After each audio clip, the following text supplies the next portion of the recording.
Hey guys, what's up? How's it going? I am Enrique and this is Halloween drawings. Although Halloween is, pretty much over, basically we're going to be going over how to do the Day of the Dead skull, or Dia de los Muertos. So we are going to go over different versions of that. I'm probably going to give you about 3 different versions, not in this one video only, but I'll give you 3 over the course of like a few days.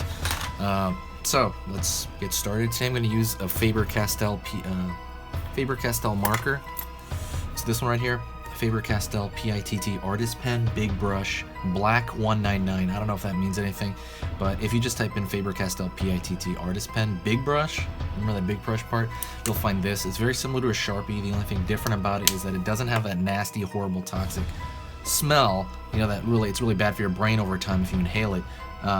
If you are using a Sharpie though, please just open a window or have a fan on, or both. I do both if I'm using a Sharpie because it really fills up the room. It's gross. Some people like that smell, but it's like I said, I keep hearing it's not good for you over time. Like, this isn't something you're gonna notice in a week. Supposedly it's something that could cause brain stuff in the long, like after using it a few months or years, or like through the years. So anyways, I do recommend this marker or any other marker that doesn't really smell bad. I think magic markers don't smell bad. If you look at let me grab one here, like the ones out of these packages, I don't believe these smell. Did I lose the black on this? Yeah, this one's the black. I've used these before. These don't have too bad of a smell, I don't think. Let me try. No, they're not too bad. I hardly smell anything, to be honest. Probably because they're for kids. So let's get into it then, and we can start this up. Before I do though, please, I want to say one quick thing. Please, a word from our sponsor. Check out the Armadillo wristband. The Armadillo wristband is a wristband that you can essentially put your pencils of different sizes in. Oops, that one. I'll grab this one off the shelf here. And then there's this one right here. It's a big fat marker. It's like a stretchy one. If you don't, you can even grab it like this and put it on your wrist. But if that's not really for you, what you can do is you have this rubber band on this side, and the rubber band wraps around almost any size sketchbook, and you can kind of have it flat on your sketchbook. Also has like a little hole here. You can carry maybe, I don't know what, keychain, something. There's even a magnet inside of it you can stick onto the side of your desk. Very versatile, but this is mine. Sorry if it looks dirty, but that's the one I use. That's about it. That's it for the word of our sponsor then. Forget that. Let's get into the actual meat of it.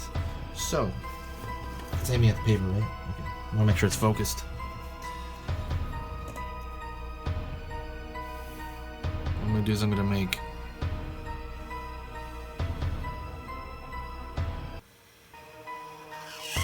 almost like a backwards G. You know what I mean? I'm making this circle. It's going to be for the skull area itself. It's going to be slightly turned to the left. The brow. The cheek, or the zygomatic arch as they call it. That's that side.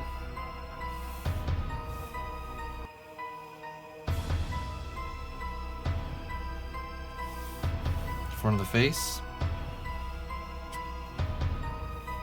Bottom of the chin here. The rest of the jaw as it comes up to the face. I'm going to match this side over here with a zygomatic arch on this side. Flat side as well. Other side of the cheekbone.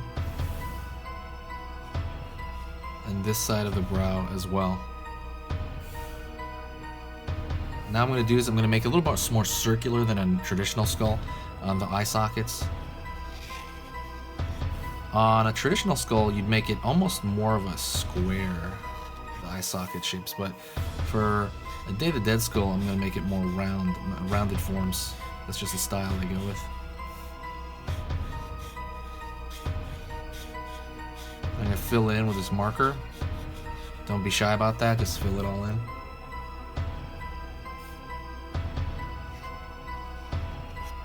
It's almost, think of this as an upside down heart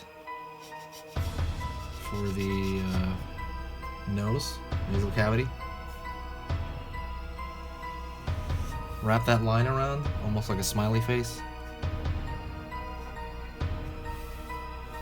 And then I'm gonna What you can do is you can do the stylized ones, which I might do right here. Almost draw these little pill form shapes representing the top and the bottom row of teeth.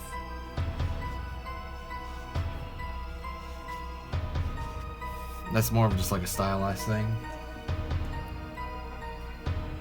Now for the designs on him. I'm gonna draw a circle on his head. And I'm gonna draw kind of like an upside down teardrop shape on the top. Same thing as for the bottom. Pulling out in a flare on this side right here, almost like a design on the side of an old chair or something. And repeat that shape above it.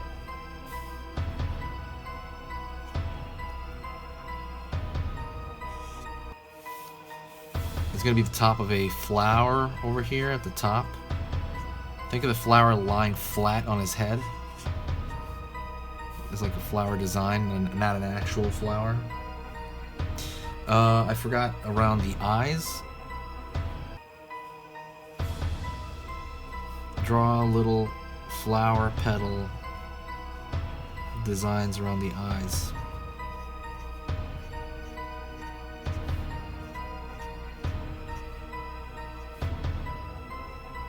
Keep them pretty small.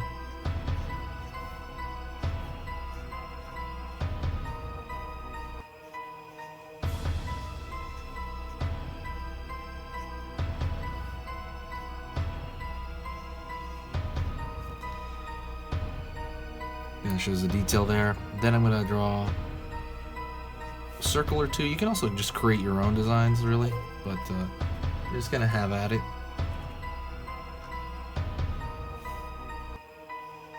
It's like a backwards mustache shape.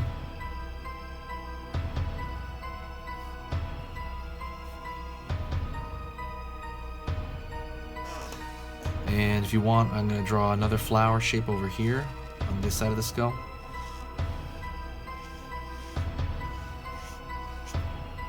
Just to kind of get that down there.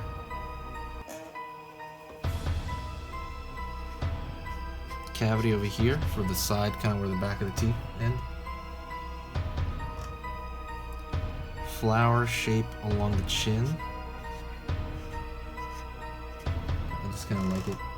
There's no reason for that, just like it. More shapes as well there.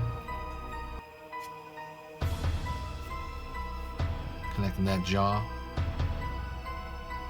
And what I want to do is I don't want this line right here to be as thick as every other line. Well, actually, let me add some dots here just for the heck of it. I just feel like it needs smaller shapes, you know, to it.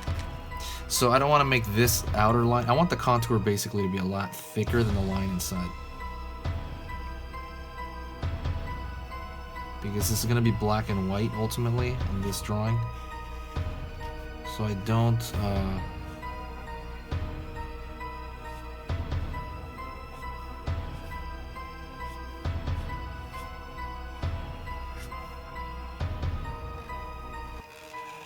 I want the inner shapes to look a little bit more complex. Draw a line inside the petals and it'll make them look a little more complicated. It'll give them a little bit more detail even there. And that's pretty much it, guys. Thanks a lot. I appreciate you watching. If you guys have any suggestions, or if you guys have your own designs, post them on the Facebook page, on the Easy Things. The Facebook page I use for everything is the Easy Things to Draw Facebook page, but go check that out. And thanks a lot, guys. I will see you guys next time.